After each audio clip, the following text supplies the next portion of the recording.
Yeah, the solo. So I go from Ratchet Road Rat to Baby BNE. I don't know if you want me to go through how that name transition. On the floor, yeah. But Ratchet Road Rat. So another traumatic experience that happened May 7th, 2019. This is 10th grade, I think. Also, this is how I got my name. Actually, my cousin got killed. My cousin got murdered. My uncle's son. Like, if you ever hear like Strong say like Bubba Chuck, you know, as soon as Bubba Chuck get home, these fuck niggas in trouble. His son, like my cousin Lil Charles, King Chet, but he passed away May 7th, 2019. That happened, and they had like a neighborhood candlelight visual for like the people who died, like that was from the neighborhood. And my cousin asked me one day when she asked me who was out there. She was like, "What's your rap name today?" And I told her, 'cause I was going through a phase. And I told her, she was like, "What that mean?" And I was like, I don't know, I just like it.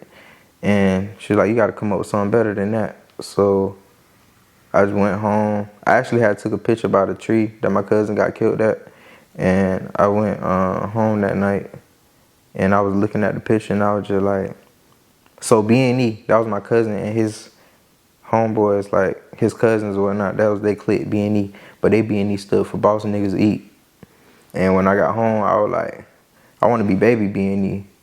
Like, 'cause I'm the youngest, like, out of them. I want to represent my cousin, like, it was like Baby BNE, but I don't want to say Boss Niggas Eat for my meaning. I don't know how, and I don't know what came to like my mind that made me think of beginning of a new era, but that's what I went with. So BNE stands for beginning of a new era.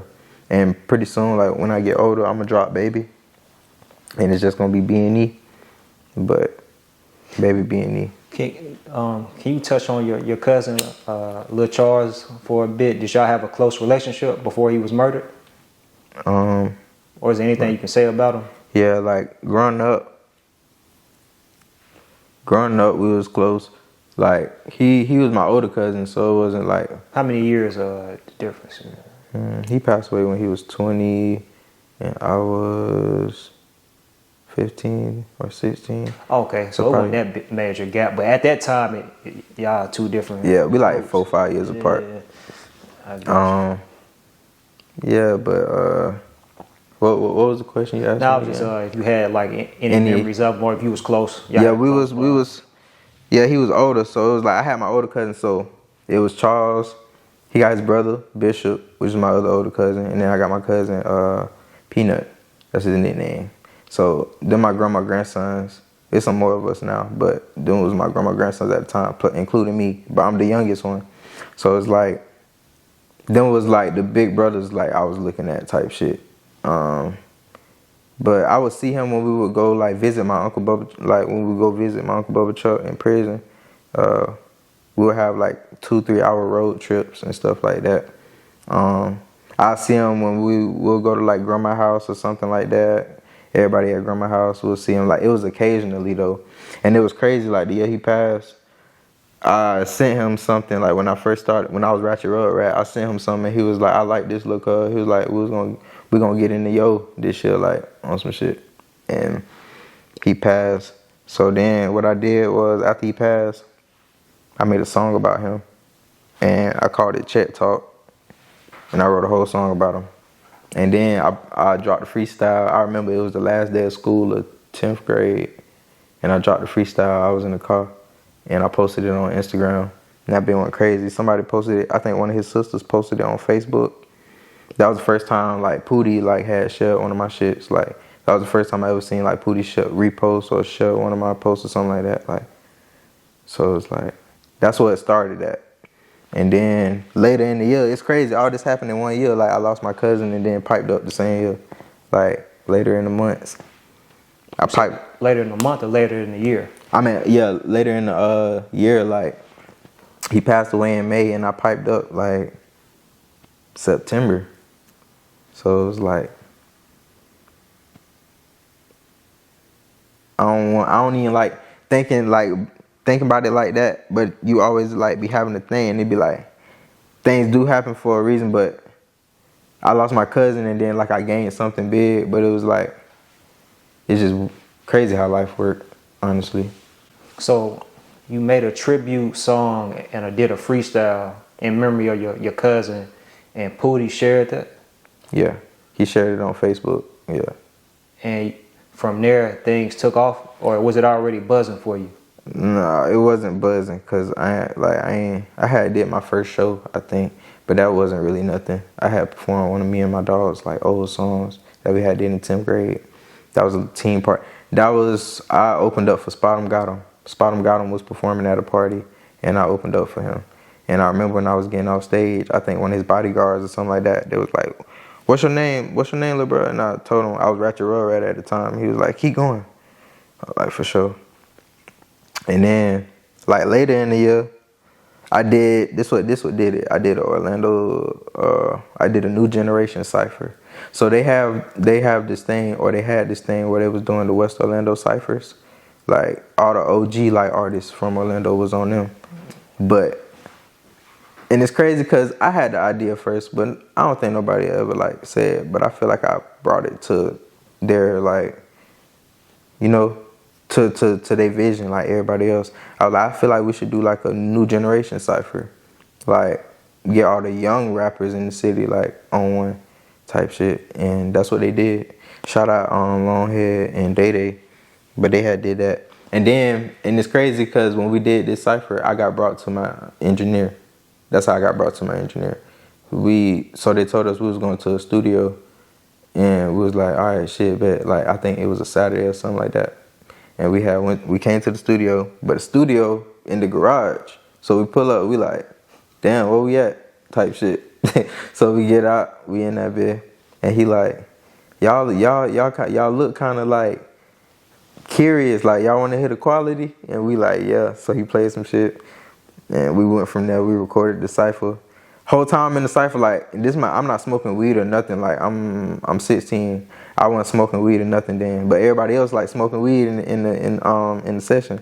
So I come out the booth and I snap. I do my verse. They like, damn, bro, snap, and he don't even smoke. Yeah, like shit. I was just going in that bed with like a fresh brain and bars, like. But that's what started off. We did a video to the cipher. That went crazy. That was my first music video. I shot that in front of the neighborhood park. I shot that in front of Willie Mays Park, and I had like the Jitsus from the hood. I had them in the video and stuff like that. Is that in Richmond Heights? Yeah.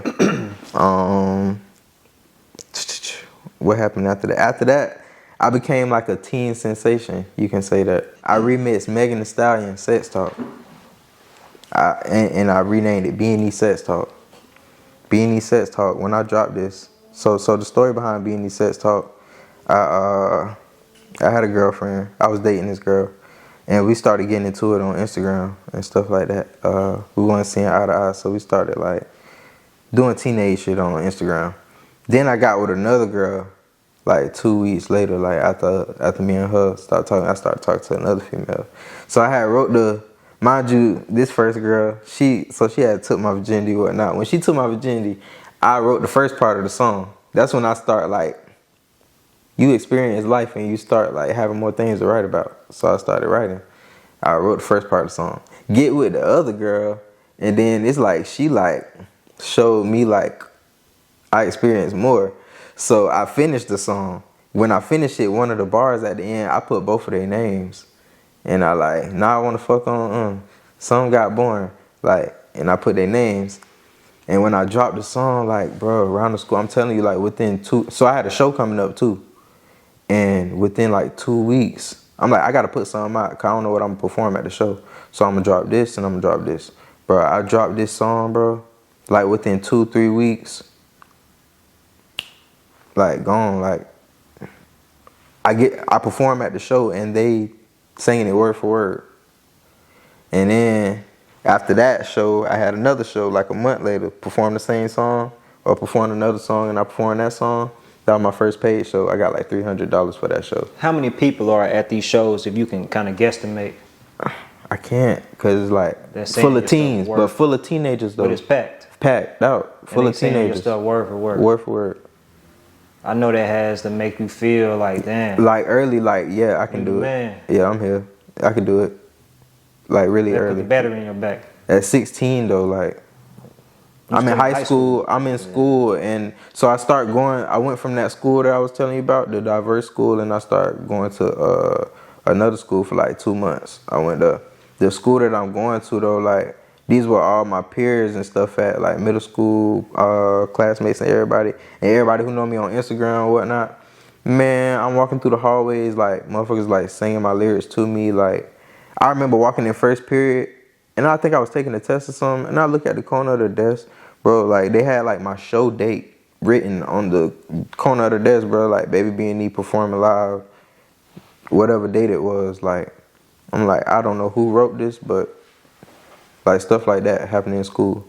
Like, you know how you don't dress out in PE, and you gotta sit, like, on the side? I'm sitting on the side, one of my homegirls, and it's a kid, like, sitting next to me. He got headphones on, though. And we just sitting, we talking. This man is literally like sitting next to me. I don't know if he knows me, but he's sitting next to me like singing my song like out loud. And I'm looking at him and I'm looking at her and I'm like, you hear him? And she laughing at me and I'm like, this man like sitting here right next to me. I don't know. He's not acknowledging me at all, but he just singing my song. So it was like, all this happened at 16. But then, yeah, then the Orlando Rap Tournament, like we was talking about, Orlando Rap Tournament happened, that was 17. But that's when I got the city, like, that was past the teenagers. That was like, I got everybody then. So it transitioned from, or it blossomed from just the west side to the entire city? You could say like, yeah, blossom from like the west side of full of like teenage love and all of that to like Central Florida.